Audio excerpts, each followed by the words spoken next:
அனைவருக்கும் வணக்கம். June 21, 22 current affairs பார்க்கலாம். ஃபஸ்ட்டு நியூஸ் என்ன அப்படின்னா, நேட்டோ பற்றிய ஒரு நியூஸ் தான். நேட்டோவின் அடுத்த தலைவராக மார்க் ரூட்டோ நியமனம் செய்யப்பட உள்ளார். ஸோ இதில் முக்கியம், அந்த தலைவரை விட இதில் ரொம்ப முக்கியம் என்ன அப்படின்னா, நேட்டோவில் மொத்தம் 30 நாடுகள் தான் இருந்தாங்க. பட் சமீபத்தில் 2023 பார்த்தோம் அப்படின்னா 31வது நாடாக பின்லாந்தும், 31வது நாடு பின்லாந்து, 32வது நாடு ஸ்வீடன். இது முக்கியமான ஒரு நியூஸ். 32வது நாடு ஸ்வீடன் இணைந்துள்ளது. இதில் 31வது நாடாக பார்த்தீங்க அப்படின்னா உக்ரைன் இணையிறதா அறிவித்ததான் பார்த்தீங்க அப்படின்னா ரஷ்யா உக்ரைன் வாருக்கு காரணமே. ஸோ இப்போ 31வது நாடாக பின்லாந்தும் 32வது நாடாக ஸ்வீடனும் இணைந்துள்ளது. இப்போ நேட்டோ கூட்டமைப்பில் பார்த்தோம் அப்படின்னா மொத்தம் 32 நாடுகள் உள்ளது. மேற்கத்திய நாடுகளின் இராணுவ கூட்டமைப்பு தான் இந்த நேட்டோ அப்படின்னு சொல்லுவோம். மேற்கத்திய நாடுகளின் இராணுவ கூட்டமைப்பு. உலகில் உயரமான ரயில் பாலம் ஸோ எங்கே இருக்குது அப்படின்னா ஜம்மு காஷ்மீர் செனாப் பாலம். உலகில் உயரமான ரயில் பாலம் ஜம்மு காஷ்மீர் செனாப் பாலம் எங்கே அமைஞ்சிருக்கு அப்படின்றது மட்டும் போதும். உலகில் மிக உயரமான ரயில் பாலம் ஜம்மு காஷ்மீர் செனாப் பாலம். இராணுவ துணை தலைமை தளபதியாக ராஜா சுப்பிரமணி. இராணுவ தலைமை தளபதி யார் அப்படின்னா முப்படை தலைமை தளபதி வேற. ஓகேவா, முப்படை தலைமை தளபதி அனில் சௌகான் இப்போ இருக்காரு. இது பார்த்தீங்க அப்படின்னா இராணுவ தலைமை தளபதி. இராணுவ தலைமை தளபதி உபேந்திர துபேதி. உபேந்திர துவிவேதி. ஸோ இவர் தான் இராணுவ தலைமை தளபதி. இவர் பார்த்தீங்க அப்படின்னா இராணுவ துணை தலைமை தளபதி ராஜா சுப்பிரமணி. ஓகேவா, ரெண்டுமே பார்த்துட்டோம். இராணுவ தலைமை தளபதி உபேந்திர துபேதி, இராணுவ துணை தலைமை தளபதி ராஜா சுப்பிரமணி. அடுத்தது பாலஸ்தீனம். இது பாலஸ்தீனம் பார்த்தீங்க அப்படின்னா ஐநாவில் 193 நாடுகள் தான். ஸோ ஐநாவில் 193 நாடுகளின் கூட்டமைப்பு ஐநா இருந்தது. இதில் 194வது நாடாக பாலஸ்தீனம் சமீபத்தில் இணைந்தது. 2024 தான் பார்த்தீங்க அப்படின்னா 194 ஐநாவின் 194வது நாடாக பாலஸ்தீனம் இணைந்துள்ளது. இப்போ பார்த்தீங்க அப்படின்னா பாலஸ்தீனத்தை தனி நாடாகவும் அறிவிக்கப்பட உள்ளதாக சொல்லியிருக்காங்க. ஓகே, இன்னும் அறிவிக்கப்படும் அப்படின்ற மாதிரி சொல்லியிருக்காங்க. அடுத்தது புதைப்படிவ புவியியல். தமிழகத்தில் புதைப்படிய புவியியல் பூங்கா அரியலூர் மற்றும் பெரம்பலூர் மாவட்டத்தில் அமைக்கப்பட உள்ளது. இது 2025 அமைக்கப்படும் அப்படின்னு சொல்லியிருக்காங்க. புதைப்படிவ புவியியல் பூங்கா இது ஒரு முக்கியமான ஒரு கொஸ்டின் தான். புதைப்படிவ புவியியல் பூங்கா தமிழகத்தில் அரியலூர் மற்றும் பெரம்பலூரில் அமைக்கப்பட உள்ளது. அடுத்தது ஜிஎஸ்டி வரி விகித சீரமைப்பு குழு. இதோட ஒருங்கிணைப்பாளர் அவரோட நேம் மட்டும் பார்த்து வச்சுக்கலாம். ஜிஎஸ்டி வரி விகித அந்த டேக்ஸ் போடுறாங்களா 5%, 0%, 5-12 இது முக்கியமான ஒன்று.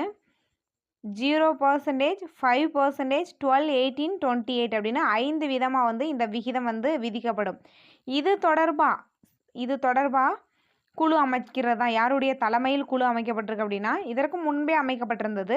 இப்போ சமீபத்தில் யாருடைய தலைமையில் அப்படின்னா பீகார் மாநில துணை முதல்வரான சாம்ராட் சௌத்ரி அவருடைய தலைமையில் தற்போது ஜிஎஸ்டி வரி விகித சீரமைப்பு குழு ஒருங்கிணைப்பாளராக நியமிக்கப்பட்டுள்ளார். மேலும் 7 உறுப்பினர் இருக்காங்க. ஓகே, ஒருங்கிணைப்பாளர் யார் அப்படின்றத மட்டும் பார்த்துக்கோங்க. அடுத்தது இதில் ஒரு முக்கியமான ஒன்று அப்படின்னா இப்போ 53வது ஜிஎஸ்டி கவுன்சில் கூட்டம் நடைபெறுகிறது. 53வது ஜிஎஸ்டி கவுன்சில் கூட்டம். ஜிஎஸ்டி கவுன்சில் கூட்டத்திற்கு யார் தலைமை அப்படின்னா எப்போவுமே பதவி வழியாக மத்திய நிதியமைச்சர் யார் இருக்காங்களோ அவங்க தான் ஜிஎஸ்டி கவுன்சில் கூட்டத்திற்கு தலைமையாக இருப்பாங்க. இப்போ 53வது ஜிஎஸ்டி கவுன்சில் கூட்டத்திற்கு தலைமை யார் அப்படின்னா தற்போதைய மத்திய நிதியமைச்சரான நிர்மலா சீதாராமன் அவர்கள் தான். ஓகே, இதில் முக்கியமாக எதை பற்றி உரையாற்றுறாங்க அப்படின்னா இணையவழி விளையாட்டுகளுக்கு வரி விதிப்பு. இணையவழி விளையாட்டுகளுக்கு வரி அப்படின்னு பார்த்தீங்கன்னா 28% வரி விதிக்கப்படுகிறது. இணையவழி விளையாட்டுகளுக்கு 28% வரி விதிக்கப்படுகிறது. அதிகபட்ச வரியே ஜிஎஸ்டி பார்த்தீங்கன்னா 28 தான். அந்த அதிகபட்ச வரி தான் பார்த்தீங்க அப்படின்னா இணையவழி விளையாட்டுகளுக்கு விதிக்கப்படுகிறது. அது தொடர்பாக ஆலோசிக்கப்படும் அப்படின்றதையும் சொல்லியிருக்காங்க 53வது ஜிஎஸ்டி கவுன்சில் கூட்டத்தில்.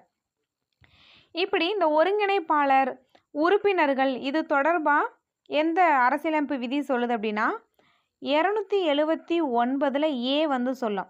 ஜிஎஸ்டி கவுன்சில் தலைவர் உறுப்பினர்கள் அவங்க தொடர்பாக சொல்கிறதா என்ன அப்படின்னா 279A 101வது சட்டத்திருத்தம் 2017 101வது சட்டத்திருத்தம் 2017ஆம் ஆண்டு தான் ஜிஎஸ்டி வந்து நடைமுறைக்கு கொண்டு வரப்பட்டு சட்டத்திருத்தத்தின் மூலம் 2017ஆம் ஆண்டு ஜிஎஸ்டி நடைமுறைக்கு வந்தது. ஜூலை 1 ஜிஎஸ்டி பார்த்திங்க அப்படின்னா ஜூலை 1 2017 நடைமுறைக்கு வந்திருக்கும். ஜிஎஸ்டி ஃபஸ்ட்டு எந்த நாட்டில் அமல்படுத்தப்பட்டது அப்படின்னா ஃப்ரான்ஸில் 1954 வந்திருக்கும். இப்போ சமீபத்தில் ஜிஎஸ்டிலேருந்து என்ன கொஸ்டின் கேட்டாங்க அப்படின்னா ஜிஎஸ்டி அந்த மசோதா வந்து பாராளுமன்றத்தில் எப்போ நிறைவேற்றம் செய்யப்பட்டது அப்படின்ற ஒரு கொஸ்டின் சமீபத்தில் 2023 கேட்ட கொஸ்டின் தான். எப்போ அப்படின்னா அது வந்து மார்ச் 29, இது எக்கனாமிக்ஸ் புக்லேயே இருக்குது. மார்ச் 29, 2017 இந்த கொஸ்டின் சமீபத்தில் கேட்டிருந்தாங்க. என்ன கேட்டிருந்தாங்கன்னா ஜிஎஸ்டி பாராளுமன்றத்தில் ஜிஎஸ்டி பில்லு மசோதா பாராளுமன்றத்தில் எப்போது நிறைவேற்றம் செய்யப்பட்டது. ஆனால் ஆப்ஷன் ஏலே என்ன வச்சுருந்தாங்க அப்படின்னா ஜூலை 1, 2017 வச்சுருந்தாங்க. அது வந்து நடைமுறைக்கு வந்தது தான் ஜூலை 1, 2017. ஆனால் பாராளுமன்றத்தில் நிறைவேற்றம் செய்யப்பட்டது மார்ச் 29, 2017. ஓகே, அடுத்தது நீல பொருளாதாரம், நீல புரட்சி பற்றி பார்க்கலாம். இது வந்து இந்தியாவின் கடற்கரை நீளம் 7517 கிலோமீட்டர். இந்தியாவோட கடற்கரை நீளம் 7517. ஜியாகிரஃபியில் படிச்சிருப்போம். இந்தியாவின் கடற்கரை நீளம். இந்தியாவில் பார்த்தீங்கன்னா 9 மாநிலம் 4 யூனியன் பிரதேசம் கடற்கரையை ஒட்டி அமைந்துள்ளது, கடற்கரை மாநிலங்களாக உள்ளது. இந்த மீன் பிடித்தலில் இந்தியா பார்த்தீங்க அப்படின்னா உலகில் 2வது மிகப்பெரிய நாடு. மீன் பிடித்தலில் உலகில் 2வது மிகப்பெரிய நாடு எது அப்படின்னா இந்தியா தான். ஓகே, அடுத்தது மற்றும் குஜராத் கடலோர பகுதிகளில் காற்றாலை நிறுவுவதன் மூலம் 70 ஜிகாவாட் மின்சாரம் உற்பத்தி செய்ய முடியும். 70 ஜிகாவாட் மின்சாரம் உற்பத்தி செய்ய முடியும். தமிழகம் குஜராத் கடலோர பகுதியில் காற்றாலைகளை நிறுவுவதன் மூலம் 70 ஜிகாவாட் மின்சாரம் உற்பத்தி செய்ய முடியும் அப்படின்றதையும் சொல்லியிருக்காங்க. ஓகே, அடுத்து இதில் முக்கியமான ஒன்று அப்படின்னா இது கொஞ்சம் முக்கியமான ஒன்று, ஆனால் இது பழைய கரண்ட் அஃபேர்ஸ். தமிழகத்தில் கோவளம் உட்பட தமிழ்நாட்டில் உள்ள 12 கடற்கரை மட்டுமே சர்வதேச நீலக்கொடி அங்கீகாரம் பெற்றது. தமிழகத்தில் இருக்கிற இந்த கோவளம் கடற்கரை மட்டும்தான் இடம்பெற்றிருக்கோம். சர்வதேச நீலக்கொடி அங்கீகாரம் அப்படின்னு கடற்கரைக்கு வழங்குவாங்க. அது பார்த்திங்கன்னா தமிழகத்தில் கோவளம் கடற்கரைக்கு மட்டும் வழங்கப்பட்டது. தமிழகத்தில் கோவளம் கடற்கரை உட்பட 12 கடற்கரை, தமிழகத்தில் ஒரே ஒரு கடற்கரை தான் கோவளம், சர்வதேச நீலக்கொடி அங்கீகாரம் வழங்கப்பட்டது. அடுத்தது ஜிஎஸ்டியில் பார்த்தீங்க அப்படின்னா நீல பொருளாதாரம் மட்டும் 4%. ஜிஎஸ்டியில் நீல பொருளாதாரம் 4%. இப்போ அதிகமாக எக்ஸாமில் வந்து இந்த மாதிரி பர்சன்டேஜ் கேட்டுகிட்டே இருக்காங்க, அதனால் இதை பார்த்து வச்சுக்கலாம். இத்தாலியில் அண்மையில் நடைபெற்ற G7 மாநாடு. இத்தாலியில் வந்து 50வது G7 மாநாடு இந்த ஆண்டு நடைபெற்றது. 2024 50வது G7 மாநாடு. இப்போ குரூப் 4 எக்ஸாம் எழுதின எல்லாருக்குமே தெரிஞ்சிருக்கும். 49வது G7 மாநாடு எங்கே நடந்துச்சுன்னு கேட்டாங்க. அது வந்து பார்த்திங்கன்னா லாஸ்ட் இயர் வந்து ஜப்பானில் ஹிரோஷிமா நகரில் நடந்துச்சு. இப்போ இந்த வருஷத்துக்குரியது 50வது G7 மாநாடு இத்தாலியில் நடைபெற்றது. அந்த மாநாட்டில் பார்த்திங்கன்னா நீல பொருளாதாரத்தில் ஒத்துழைப்புடன் செயல்படுவதற்கு இந்தியாவும் பிரான்ஸும் உறுதியேற்றது. நீல பொருளாதாரத்தில் ஒத்துழைப்புடன் செயல்பட இந்தியாவும் பிரான்ஸும் உறுதியேற்றது. அடுத்தது மெத்தனால். ஸோ அந்த மெத்தனால் பார்த்திங்க அப்படின்னா அது வந்து மெத்தனால்னால நிறையா பாதிப்பு இருக்குது. ஸோ இது நமக்கு தெரியும், உயிரிழப்பே வந்து ஏற்படும். இதுக்கு எதிர்ப்பு மருந்து மெத்தனாலில் இருந்து, அந்த மெத்தனால் நச்சிலிருந்து காப்பாற்றணும் அப்படின்னா அதற்கு எதிர்ப்பு மருந்து என்ன அப்படின்னா ஃபோமிஃபைசோல் அப்படின்ற மருந்து தான் அதற்கு. மெத்தனால் அந்த இப்போ படிச்சிருப்போம், கள்ளக்குறிச்சியில் அந்த கள்ளச்சாராயத்தில் மெத்தனால் மிக்சட் அப்படின்றத படிச்சிருப்போம். அந்த மெத்தனாலில் இருந்து அவங்கள நம்ம காப்பாற்றணும், மெத்தனால் நச்சில் இருந்து காப்பாற்றணும் அப்படின்னா ஃபோமிஃபைசோல் அப்படின்ற மருந்து வந்து பயன்படுது. அடுத்தது மெத்தனால் பற்றி கொடுத்துருக்காங்க. இதில் மெத்தனால் பற்றி அப்படின்றத விட பழைய கதை கொஞ்சம் இருக்குது. என்ன கதை அப்படின்னா ராஜாஜி, அவங்கள பற்றி கொஞ்சம் கொடுத்துருக்காங்க. 1937 அப்போது வந்து பிரிக்கப்படாத சென்னை மாகாணமாக இருந்திருக்கும்.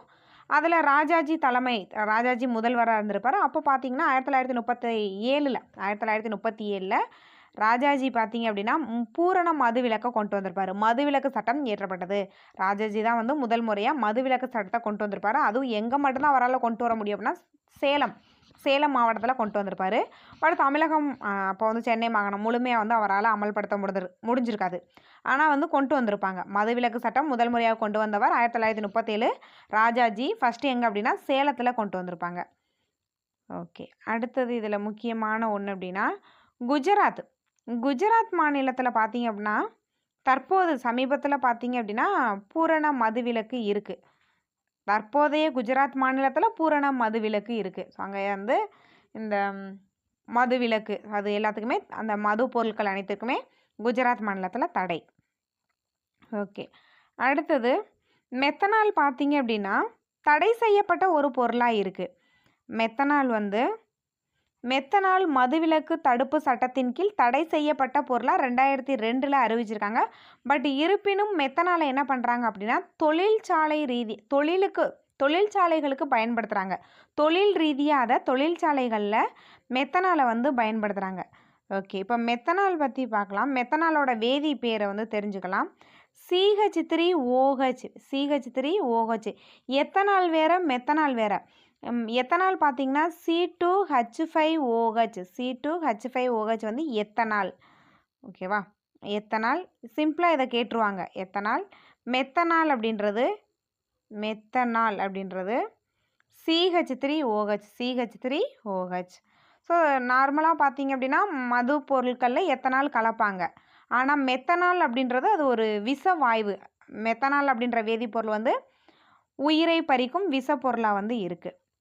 ஓகே, அடுத்த நியூஸ் வந்து அதே தான், மெத்தனால் தான். மெத்தனால் நியூஸ் தான் அதிகமாக இருக்குது நியூஸ் பேப்பர்லேயே. இதில் நமக்கு முக்கியமானது பார்க்கலாம். என்ன அப்படின்னா மெத்தனால் அந்த கள்ளச்சாராயத்தை சாப்பிட்டு உயிரிழந்தவர்களுக்கு தமிழ்நாடு அரசு ரூபாய் 10 லட்சம் நிவாரணம் வழங்குகிறது. மேலும் ஓய்வு பெற்ற உயர்நீதிமன்ற நீதிபதி கோகுல்தாஸ் தலைமையில் ஒரு நபர் ஆணையத்தை தமிழ்நாடு அரசு அமைத்துள்ளது. ஸோ ஓய்வு பெற்ற உயர்நீதிமன்ற நீதிபதி பி கோகுல்தாஸ் தலைமையில் ஒரு நபர் விசாரணை ஆணையம் தமிழ்நாடு அரசு அறிவித்துள்ளது. ஸோ இந்த கமிட்டி அமைக்கிறாங்க அப்படின்னா அது கொஞ்சம் முக்கியம். அந்த குழு, அந்த கமிஷன், ஸோ விசாரணை ஆணையம் அமைச்சிருக்காங்க. அது கொஞ்சம் நமக்கு கொஞ்சம் முக்கியமான ஒன்று, கோகுல்தாஸ். ஏன்னா இந்த மாதிரி ஒரு கமிஷன்லேருந்து ஒரு கொஸ்டின் வந்து கேட்டுகிட்டே இருக்காங்க. இப்போ லாஸ்ட்டாக குரூப் 2ல் பார்த்தீங்க அப்படின்னா அந்த முருகேசன் தலைமையிலான குழு கேட்டிருந்தாங்க, தொழிற்சாலை. அந்த மாதிரி ஒவ்வொரு கமிட்டி வந்து கேட்டுகிட்டே இருக்காங்க. ஓகே, அடுத்தது பீகார் மாநிலத்தில் 65% உயர்த்தப்பட்ட இடஒதுக்கீடை பாட்னா உயர்நீதிமன்றம் ரத்து செய்துள்ளது.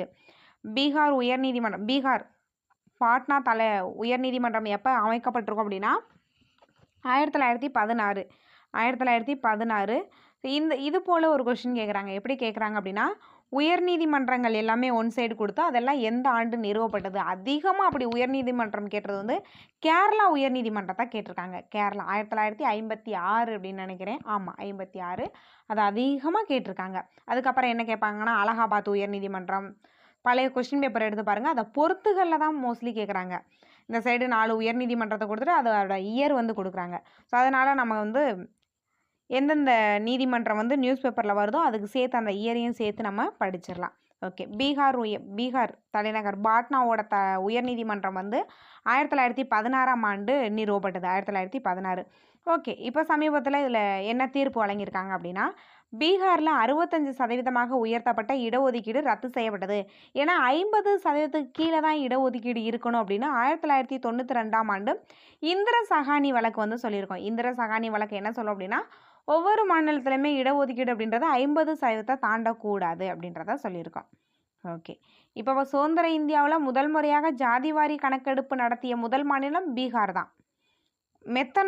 மெத்தனால் பார்த்தீங்க அப்படின்னா அது ஒரு விஷவாயு அப்படின்றத பார்த்தோம். கள்ளக்குறிச்சியில் கள்ள சாராயத்தினால 100க்கு மேற்பட்டோர் சிகிச்சை அளிக்கப்பட்டு வர்றாங்க. ஓகே, அதெல்லாம் நமக்கு தேவையில்லை. இதில் பார்த்திங்கன்னா அதிகமான பாதிப்பு வந்து கண் பார்வை பறிபோகும்.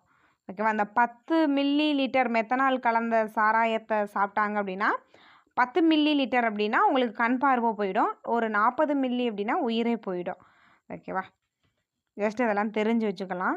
அதுக்கப்புறம் வந்து இது வந்து பார்த்தீங்க அப்படின்னா மனித உடலில் மெத்தனால் கலந்தவுடன் குறிப்பிட்ட நேரத்திற்கு பிறகு, ஆக்சுவலாக இது உடனே வந்து இறந்து போக மாட்டாங்க. 12லேருந்து 24 மணி நேரத்துக்குள்ளே தான் இறந்து போகிறாங்க.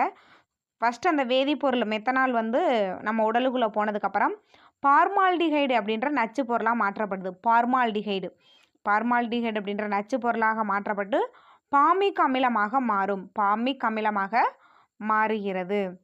ஓகே. இதனால் வந்து உயிரிழப்பு தான். ஃபைனல் வந்து உயிரிழப்பு. மக்களவை இடைக்கால தலைவராக பி. மகாதப் நியமனம். ஸோ இந்த இடத்துல வந்து இது முக்கியம் இல்லை. யாரை நியமனம் செஞ்சுருக்காங்கன்றது முக்கியமே இல்லை. ஏன்னா மக்களவை தலைவர் தான் நமக்கு முக்கியம். இல்லை அப்படின்னா துணைத் தலைவர். ஏன்னா லாஸ்ட் ஒரு 5 இயர்ஸ் பார்த்திங்கன்னா துணைத் தலைவரே இல்லை. லாஸ்ட்டாக வந்து 2019 2024 இப்போது அந்த 17வது லோக்சபாவில் பார்த்திங்கன்னா துணைத் தலைவரே இல்லை. மக்களவை தலைவராக வந்து ஓம் பிர்லா தான் இருந்தாங்க 5 வருஷமாக. ஓகே. இதில் நான் முக்கியமானது என்ன அப்படின்னா அரசியலமைப்பு சட்டப்பிரிவு வந்து சொல்ல போகிறேன். அரசியலமைப்பு சட்டப்பிரிவு 95ல் 1 என்ன சொல்லுது அப்படின்னா மக்களவையின் இடைக்கால தலைவர், மக்களவைக்கு தலைவரை செலக்ட் பண்ணுற வரையே இடைக்கால தலைவரை குடியரசுத் தலைவர் நியமனம் செய்யலாம் அப்படின்னு சொல்கிற அரசியலமைப்பு சட்டப்பிரிவு தான் என்ன அப்படின்னா 95(1). ஓகேவா? 95(1) யாருடன் தொடர்புடையது அப்படின்னா மக்களவையோட இடைக்கால தலைவரோடு தொடர்புடையது.